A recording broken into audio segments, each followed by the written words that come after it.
This time around, like a Dragon Gaiden, the man who erased his name. For the PlayStation 4, PlayStation 5, Xbox One, Xbox Series X and S, and PC. Gaiden is essentially a supplemental addition to the overall timeline that is the Like a Dragon series, set between the events of Yakuza 6, Yakuza Like a Dragon, which was the 7th Yakuza game and the upcoming Like a Dragon Infinite Wealth, which is set to release early next year.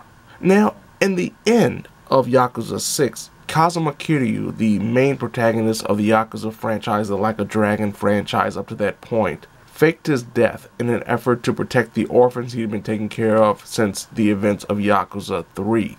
But doing so, he became indebted to the Daidoji family, a crime family. Kazuma is a secret agent of sorts for the crime family, and this allows for the player to take part in a new fighting style, the agent fighting style, that is rooted in not only the punches and kicks that we've grown to know and love that Kiryu can produce and perform heat actions and devastating finishing blows, but now he has gadgets in his repertoire, very similar to what we've seen in the Lost Judgment or Judgment games previously, the spin-offs. Kiryu has 4 options when it comes to gadgets. The first you get is the Spider Tether, which allows for you to not only tie up opponents temporarily, but also yank them towards you or even in the opposite direction. You also have the ability to call upon drones that will pester enemies and even do damage. You have a timed explosive in the form of a cigarette and rocket shoes.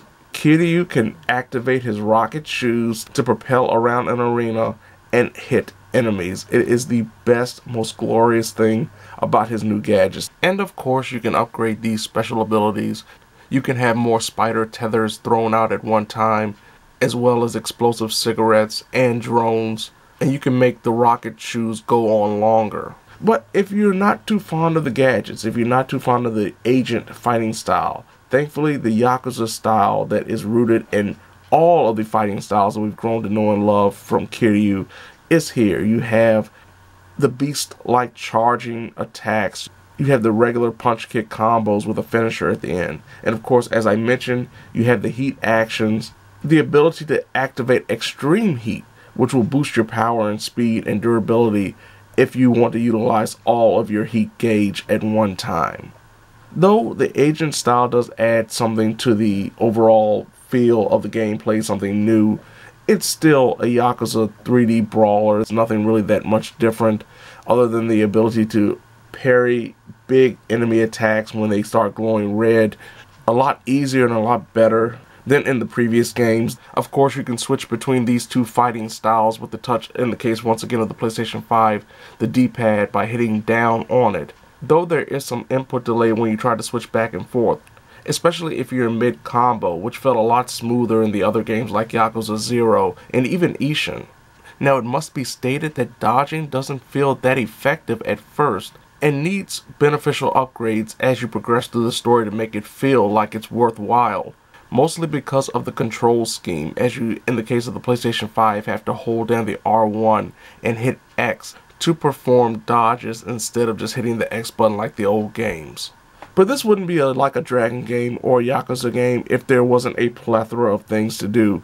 And a lot of the things that have been perfected or implemented in previous games when it comes to side content is back again, including pocket circuit racing, golf, and of course the sub-stories. And one of the big things about the sub-stories is how it's connected to the Akami network. Now, the Akami network is hosted by Akami, a new character that we meet very early into the story. And she's trying to help the people of Sotenbori, as well as fund her own high-tech security system, essentially. And this allows for the opening up of sub-stories so you don't have to wander around the town trying to find individual sub-stories like you had to do in previous games, as well as little mini sub-stories that are essentially fetch quests.